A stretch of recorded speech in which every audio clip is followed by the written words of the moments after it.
Hello, this is our third attempt at trying to do this today because Alexa's been going a bit crazy.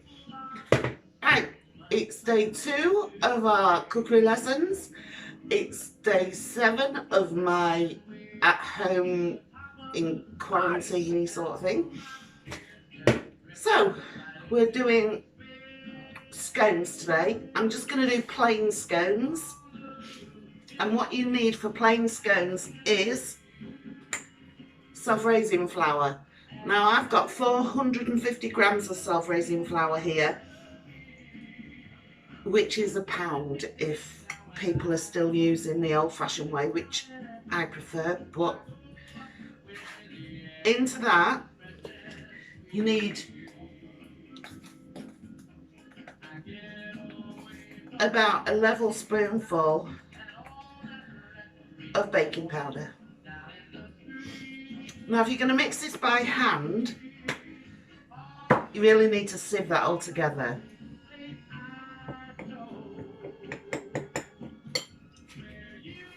You need a mixing bowl, a baking tray with some parchment or foil or greaseproof paper. I've got parchment. You need 100 grams of marge or 4 ounces, 100 grams of sugar or 4 ounces, 1 egg and about 200 mils of milk. Okay, what I do is I pop it all in my trusty old food processor here.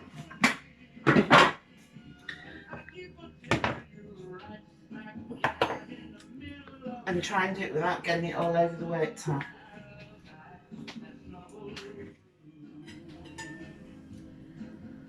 So that, remember we've got the baking powder in it already, and because I'm not doing it by hand,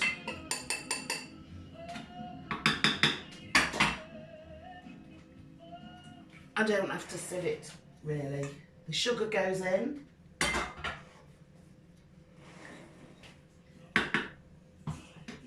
and the 4 ounces or 100 grams of marge, just the cheap baking marge I use. You can use butter if you want, but it's going to be affordable for everybody. With this,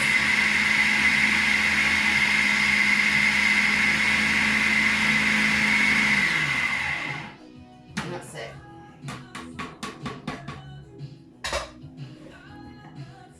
Okay, and goes into a mixing bowl. Now if you were going to make these with sultanas or dried cranberries or dried apricots or nuts or anything like that, now is the time that you put them in and give them a little stir around. But I find that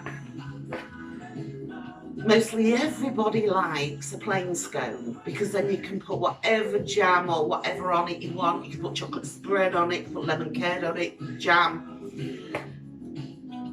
But if it's got sultanas in it, people don't look like sultanas, they're going to end up picking them out, not enjoying it as much. So, made a little well in the middle, and in that little well, I'm going to pour my egg and just give it a little smash about.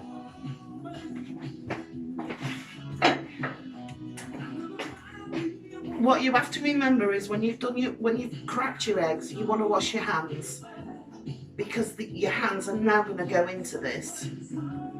So I cracked mine earlier. So you want 200 mils of milk. Oops.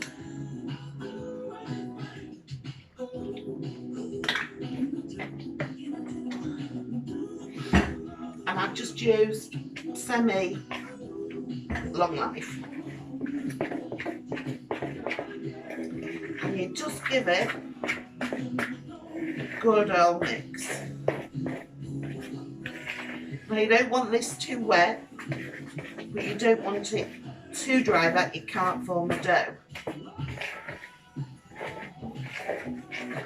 And with scones, it doesn't matter if you work it a bit too much. With pastry, if you work it a lot with your hands, you're going to end up with hard, tough pastry. But scones, they like to be handled and kneaded a little bit. Will need to be kneaded a little bit. And then work it all together into a dough. Now, I didn't get my cutters out, but can you see how I'm doing this? I'm bringing it all together, trying to make all the dry bits at the bottom come into a dough. The kids would like to do this because I can't really hurt it. Let's just drop it, I suppose.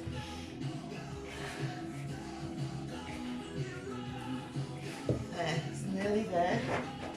I've got to get my cutters out, so I'm just having a look for them.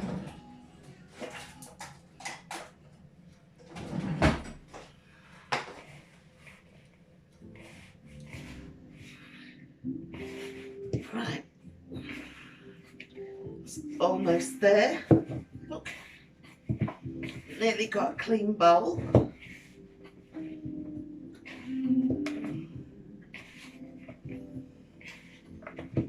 There.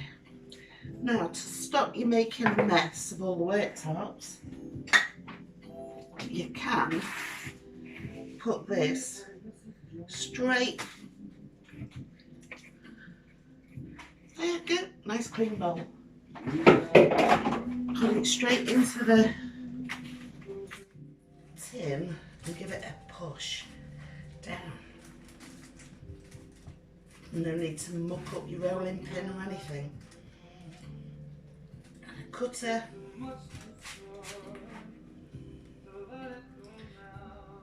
There, just like that.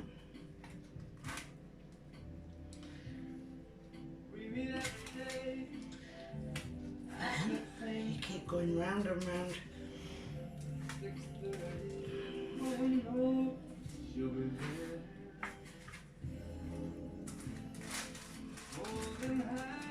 Squish it all back together again.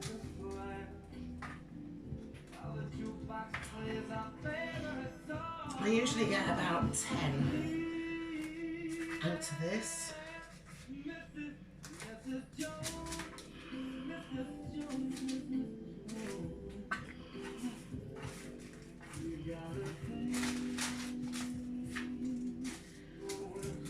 I don't think I'm going to get 10 today. I think I've made them a little bit too thick, but hey, it doesn't matter.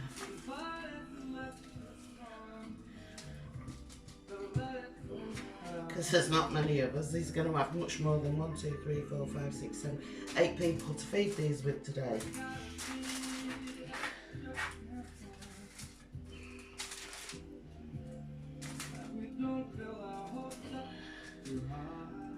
And that's the chef's taster. Little tiny one there. Now, you need to give them a little tiny bit of room to swell.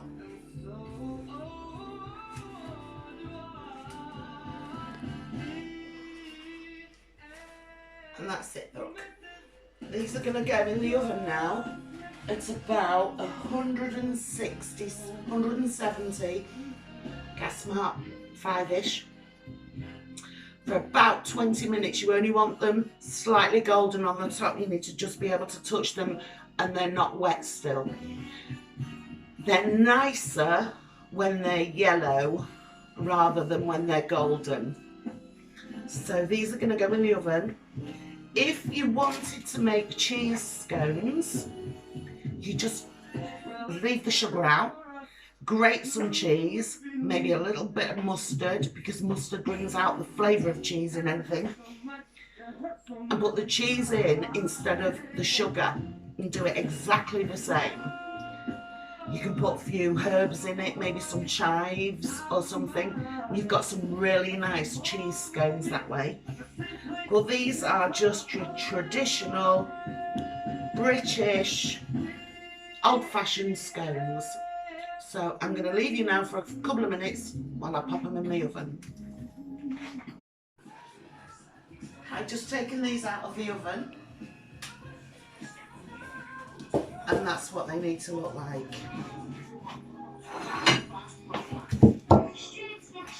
Okay, they're not overly done. They smell amazing. I'm just so sorry I've not got any cream. And there's the chef's special.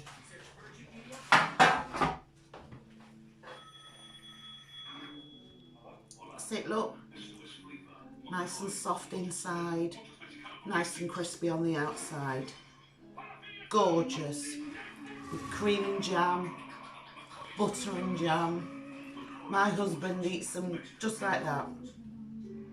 But I prefer them with some nice thick butter and some raspberry jam. Serve them with a few raspberries and strawberries, if you've got raspberries and strawberries. If not, just some bog standard jam. Gorgeous. A lovely little treat for being stuck at home. Okay, so there's your scones. If you wanted to make these chocolate scones, you need to substitute 1 ounce or 25 grams of the flour for cocoa powder. And then when you've mixed it all together, throw in a few chocolate bits. I've forgotten what you call them. Little chips. Chips, I'm being told. Or you could chop up some chocolate buttons out somebody's Easter egg or anything like that. A few nuts, chocolate and hazelnut, wonderful. And then you could put chocolate spread in them and cream if you've got cream. Gorgeous. What I'm thinking of doing next after these is some cookies, very similar to a famous high street cookie shop. So that'll be something for the kids tomorrow, because it's Monday, so they're back at school, so they can have their lesson tomorrow. This has been for the mums. And I'll see you all tomorrow. Stay safe, stay indoors, and keep washing your hands. Thank you. Bye.